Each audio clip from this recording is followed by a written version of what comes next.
the person was right there. When you woke up, you had the strange man sitting next to you? Yes, right there. And I jumped, and when I jumped, and then that's when I started screaming for my mom. 24-year-old Diana Pierre wakes up to this. It's like he trying to cuddle with me in bed, you know? He tried to cuddle with you in bed? Yeah, that's what it looked like. And then I just, jump out of the bed, and then there he was. And I just started screaming, and he didn't move at first. It happened Saturday morning around 7 a.m. in North Miami. And when he heard my dad's voice, that's when he went out. North Miami police investigating. In fact, they're on scene this Tuesday. Diana says the man had a knife. You're doing your homework here, right? You're in college? Yeah. And you fall asleep? Yeah. And he must have, let's show people this, he must have come through this door right here, right? She thought she locked the door. She feels so fortunate to be here. I was scared. I was. But then again, it's like, what? I'm thinking, what would have happened, And if my dad wasn't home. Yes, what would have happened if her father was not there? Hello everyone, it's your sister Roland, and all I need is a few minutes to talk about the story that happened about 2 weeks ago here in North Miami, Florida, where you had this young lady by the name of Diana. She was studying and fell asleep, and she has, where her bedroom is, she has a door that she can leave out of. I remember when I was growing up, we had me and my sisters had a room like that. The door could lead out, but we never sneaked out, okay? So we never sneaked out. Oh my goodness. So yeah, so she was awakened by this stranger. That alone, I mean, it's horrific and horrifying and scary. But to wake up a stranger, and then he was trying to cuddle her, and he had a weapon on him. And thank God she wasn't living alone. Thank God she had a father there. He only heard the father's voice, and he ran off. And this is why she's alive to tell her story today. The stuff that is going on, because she would have been part of the black women that are being taken out every 5.5 or 6 hours. And this is sometimes, this is an eye opener, because a lot of people, even though we know it's not that, but a lot of people think many of these women that are losing their lives 5.5 hours or 6 hours are in relationships. But sometimes it could be total strangers. It is relationship, but sometimes it's total strangers too. Because I've seen people say in comments, this is why I'm never getting a relationship.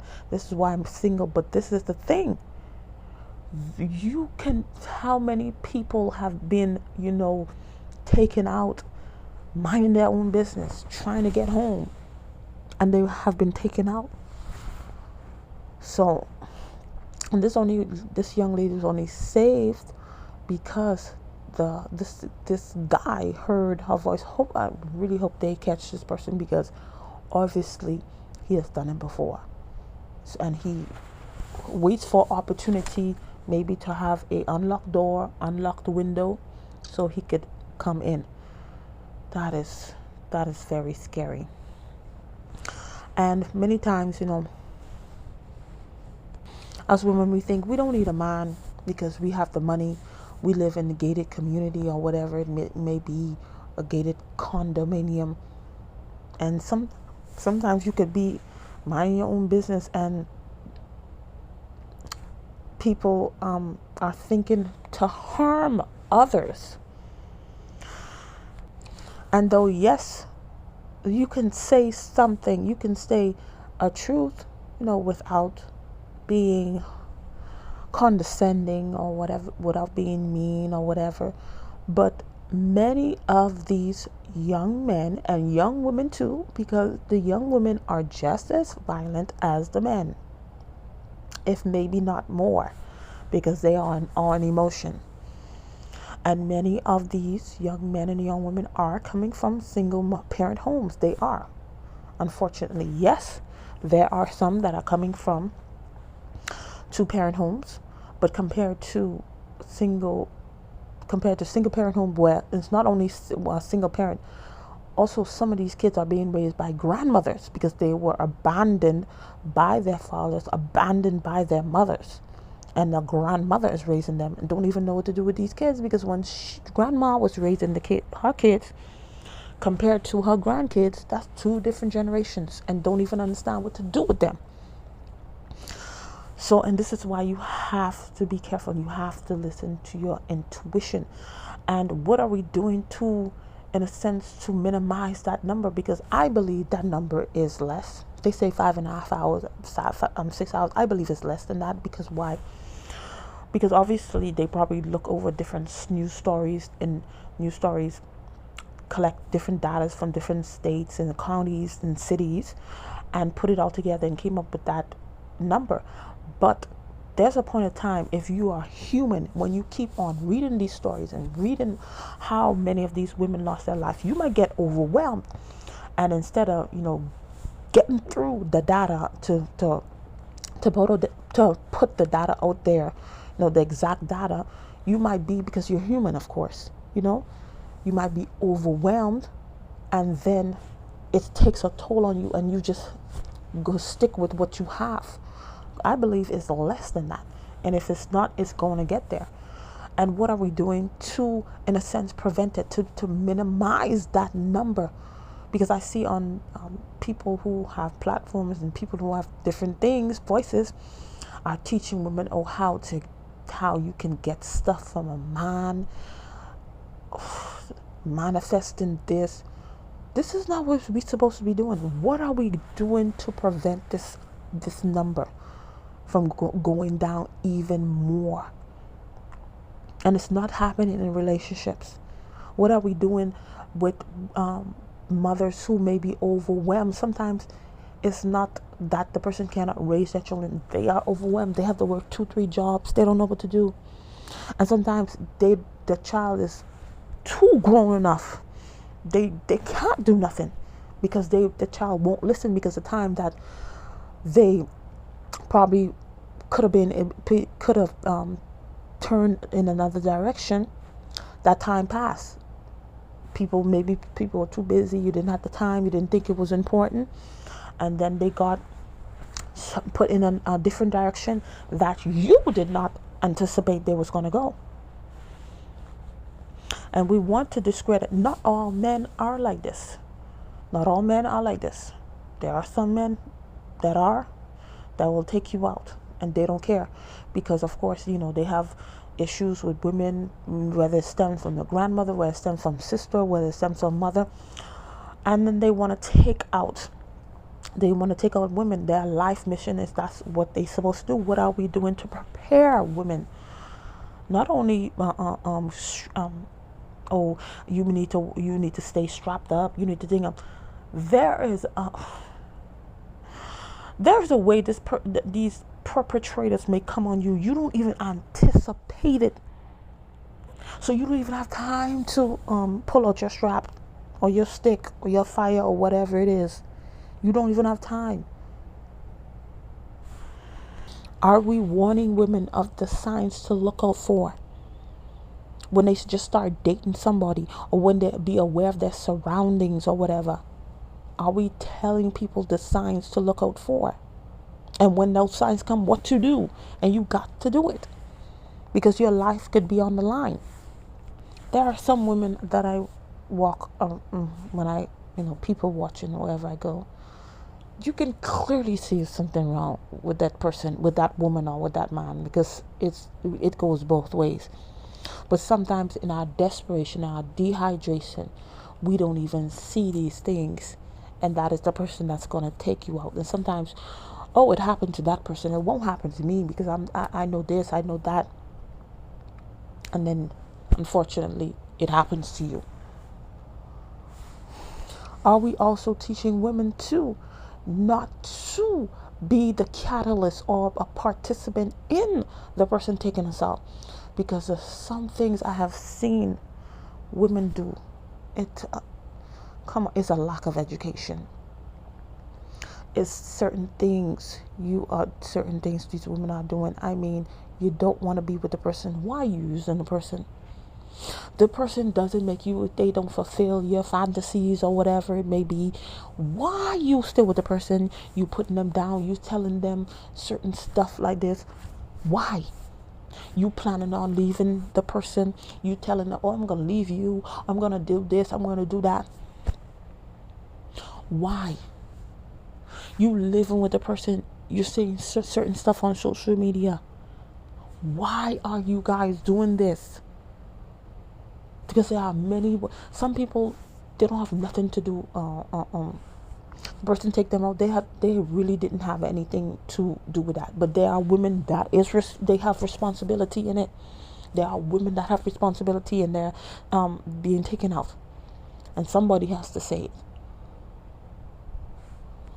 We were together. It's not working out. I did everything I can to make it work. It didn't work. I'm gonna go my way, but I'm gonna change my routines. If I was to go, I used to leave the house at 7 a.m. every morning. I'm gonna leave at 6 a.m. I'm gonna leave maybe later. I'm gonna change my routine because you don't know who's watching you. You just don't know. I'll never take the same route home all the time. Switch up your routes, even though it may take longer. It may save your life. And don't think you don't need a man. Don't think you don't need a man, because there are some circumstances, some situations, it is a man that will save your life. It is a man, and sometimes a man of your own race. Because if I'm a black woman and I'm in, God forbid, I'm in danger, the black man and the white man, unless he's devoid of human emotions, the person who's gonna come out to save me is the black man. That's how it's supposed to be. But there is a divide. There's a conflict. We are enemy. The black man and the black woman is against each other. But nobody's trying to figure out why don't we like each other, why we can't get along, why we see each other as enemy. Nobody's seeing that. And then we just taking each other out. Because they're just as, it may not be at the same level. Black men are taking out black women are taking out black men, and black women are taking out black women also. Black men are taking out black men also. It may not be the same numbers, but we are taking out each other, basically. So all those things that they were trying to do to decrease our numbers, we are even doing a better job by taking out each other. And I also forget to say this: women who are putting their hands on men, like in a playful manner or whatever, you don't never tolerate. You don't never tolerate stuff like that. And I always say that all the time. You're not supposed to be lifting your, raising your hand. That's one thing. That's the first thing my mother taught me. She said, never do that, because it doesn't matter the stature of the man. It doesn't matter his weight or whatever. A man will always be stronger than you. Unless you some type of MMA fighter, boxing, stuff like that. But don't ever do that, because a man's strength, and when it's mixed with anger, that could be that could take your life out. And we have to be careful doing these things. We have to be careful out here, because a lot of people are devoid of human emotions. Many people do not see people as human beings. They see people as disposable, unfortunately. And what else are we doing to help maybe the single parents out there, or the two-parent homes that that are not involved in their children's life? Because if a child comes from a two-parent home and they're doing certain stuff, they really don't have a very strong foundational family dynamic. Is something missing? Somebody is not involved.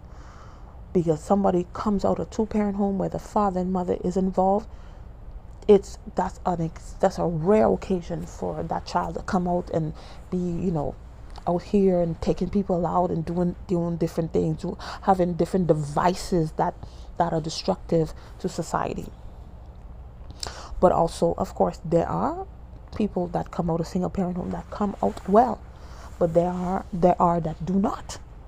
What are we doing to help those parents, to help those children that are growing up? That little boy that you see now, one day he's going to become a young man. And how will he be in society? What has happened to him that may change the trajectory of his life? And many people, oh, I'm not going to have kids. This is why I'm not going to have kids, and whatever it may be. But you can help me. Okay, you're not going to have kids. That's you. Okay, but what are you doing to help? Okay, what are you doing to stay on the internet? What are you doing to help? You don't have to, you can't save everybody. But even if it's one life, even if it's one family, because some kids get caught up with certain friends is because maybe the parent cannot pick them up, and then they have to hang around the school, or they have to catch the bus, and then that's how they make certain friendships that change the trajectory of their lives. That's how they get caught up. What are we doing to help? But things I see people are teaching women and men on this internet, and as you know, people spend a lot of time on YouTube and social media. We are not preparing people for what is to come and what is transpiring, but because it's like a wave of, just things that are just evil out there, and you have to prepare yourself. I say you have to be in Christ. You have to be in Christ for certain stuff, so God can cover you. And even, God forbid, something may have happened to you, at least you know your eternity is secured. But the wave of things that are happening, and it's like boom, boom, boom. You don't even have time to process this, and then something else happened. Boom, something else happened. Thank God this young lady's father was there, because had he not been there, she might have been called the late Diana, or she might have been missing something. God knows what. But we need each other to survive. The woman needs a man, the man needs a woman. We need each other to survive. We need our children to survive, because we won't make it if we think we're enemies. I don't need you. You need me. You bow down to me. Come on. Anyway, that's all I had to say on the situation. Thank you for watching, and I'll see you in another video. Bye.